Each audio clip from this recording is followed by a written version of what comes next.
نحمده ونصلي ونسلم على رسوله الكريم اما بعد فاعوذ بالله من الشيطان الرجيم بسم الله الرحمن الرحيم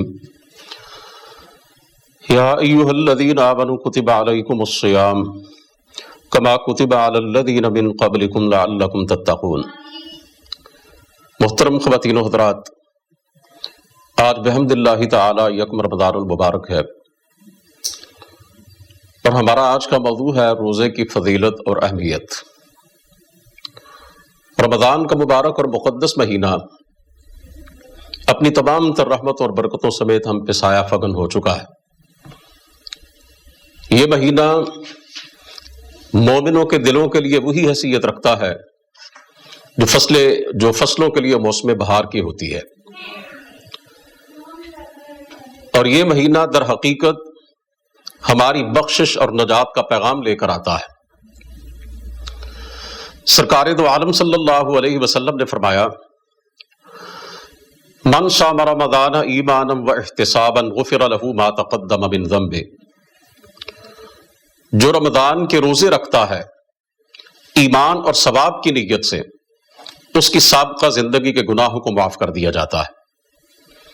آپ صلی اللہ علیہ وسلم نے یہ بھی ارشاد فرمایا، من قام رمضان ایمانا و احتسابا غفر له ما تقدم من ذنبه،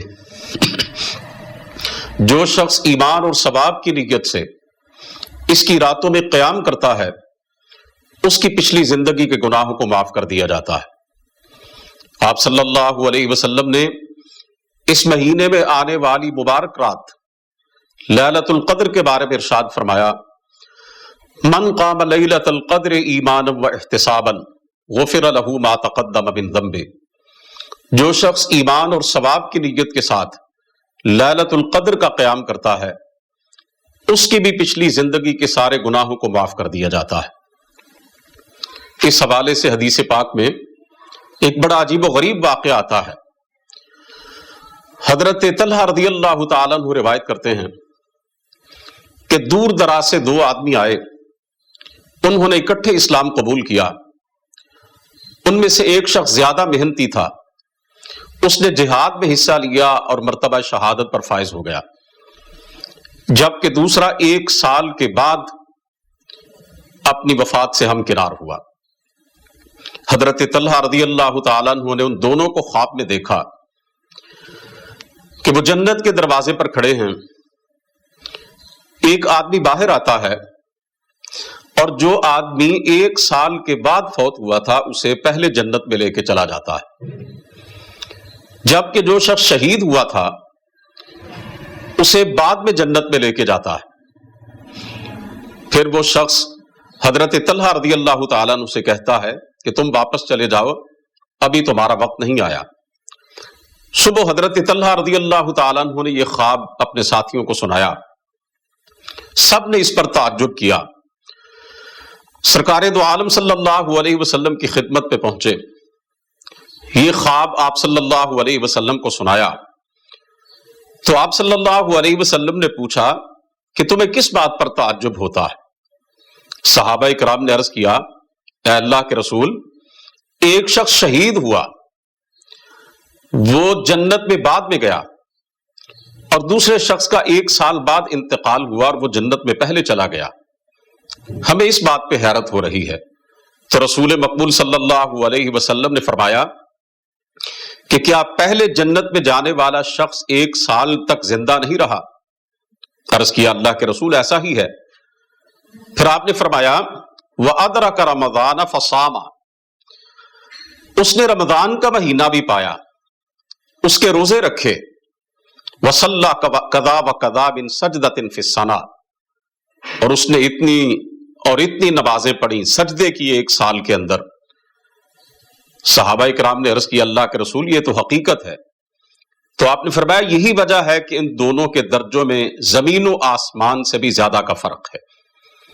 اس سے پتہ چلتا ہے کہ جو شخص اپنی زندگی میں رمضان کا مبارک مہینہ پاتا ہے اور اس کے روزے رکھنے کا اہتمام کرتا ہے، اللہ کم الحاکمین کی طرف سے اس کے درجوں کو بڑھا دیا جاتا ہے، اسے مالک کائنات کی طرف سے خصوصی انعام و اکرام سے نوازا جاتا ہے۔ رسول مقبول صلی اللہ علیہ وسلم کی بڑی پیاری حدیث ہے. آپ صلی اللہ علیہ وسلم نے فرمایا انسان کی ہر نیکی 10 گنا سے لے کر 700 گنا تک اجر پاتی ہے. قال اللہ عز وجل الا الصوم، لیکن اللہ کم الحاکمین فرماتے ہیں کہ سوائے روزے کے. فإنہ لی وأنا اجزی بہ، کہ روزہ میرے لیے ہے اور میں ہی اس کا اجر دوں گا. اس حدیث پاک سے مجھے یہ محسوس ہوتا ہے کہ اللہ رب العزت کی طرف سے شاید فرشتوں سے یہ فرمایا جاتا ہے کہ میرے بندے کی ہر نیکی کا اتنا اجر لکھ دو، اتنا اجر لکھ دو. لیکن جب روزے کی باری آتی ہے تو اللہ تعالیٰ فرماتے ہیں فرشتوں اپنے قلم روک لو، میں اپنے بندے کو اتنا ثواب عطا کروں گا کہ تم اس کا شمار نہیں کر سکتے، میں جانوں اور میرا بندہ جانے.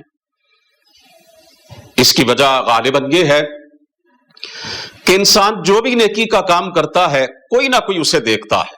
نماز پڑھتا ہے تو لوگ دیکھتے ہیں، حج کرتا ہے تو لوگ دیکھتے ہیں، زکوٰۃ دیتا ہے تو لوگ دیکھتے ہیں، صدقہ و خیرات کرتا ہے تو لوگ دیکھتے ہیں. کم از کم اس شخص کو تو علم ہوتا ہے کہ جس کو صدقہ خیرات دی جاتی ہے. غرض کوئی بھی نیکی جب انسان کرتا ہے تو کسی نہ کسی حوالے سے لوگوں کو اس کا علم ہوتا ہے. لیکن روزہ بندے اور رب کے درمیان ایک راز کی حیثیت رکھتا ہے. یا بندے کو پتا ہوتا ہے کہ میرا روزہ ہے، یا اس کے پروردگار کو پتا ہوتا ہے کہ میرا روزہ ہے. عزیزان محترم، رمضان المبارک کے حوالے سے پروردگار عالم کی طرف سے خصوصی انتظامات کیے جاتے ہیں. سرور کائنات علیہ الصلوۃ والسلام نے فرمایا اذا کانت اول لیلۃ من رمضان، جب رمضان کی پہلی رات آتی ہے، یعنی اس کا آغاز ہی ہوتا ہے، صفدت الشیاطین ومردت الجن، شیاطین کو سرکش جنوں کو جکڑ دیا جاتا ہے. فتحت ابواب الجنہ، جنت کے دروازوں کو کھول دیا جاتا ہے. فلم یغلق منہا باب، کوئی دروازہ بند نہیں رکھا جاتا. وغلقت ابواب جہنم، جہنم کے دروازوں کو بند کر دیا جاتا ہے. فلم یفتح منہا باب، اور کوئی دروازہ جہنم کا کھلا نہیں رکھا جاتا. ونادا مناد، اور ایک اعلان کرنے والا اعلان کرتا ہے یا باغی الخیر اقبل ویا باغی الشر اقصر، اے نیکی کے طلبگار آگے بڑھ، یعنی نیکی کر، اور اے برائی کے طلبگار رک جا. یعنی یہ بتلایا جاتا ہے کہ رمضان کا مبارک اور مقدس مہینہ آ چکا ہے، رب کی مغفرت اور بخشش کا سیزن شروع ہو چکا ہے. تو اے نیکی کرنے والوں، اب کون سے وقت کا انتظار کر رہے ہو؟ فوراً اعمال حسنہ انجام دو. اور اے برائی کے ارادے رکھنے والوں، گناہوں کے منصوبے بنانے والوں، اب تو ان سے باز آ جاؤ، اب تو رب کی بغاوت اور معصیت کو ترک کر دو. آخر تم کس چیز کا انتظار کر رہے ہو؟ سرکار دو عالم صلی اللہ علیہ وسلم نے یہاں تک فرمایا تفتح فیہ ابواب السماء، اس میں آسمانوں کے دروازے بھی کھول دیے جاتے ہیں، اللہ کی رحمت جوش میں آتی ہے. تو میرے بھائیوں اور بہنوں، میں اس حوالے سے یہی بات عرض کرنا چاہتا ہوں کہ ہمیں اللہ رب العزت کے اس مہمان کا، اس VIP مہمان کا اعزاز و اکرام کرنا چاہیے. ہمیں کھلے دل سے اس کا استقبال کرنا چاہیے.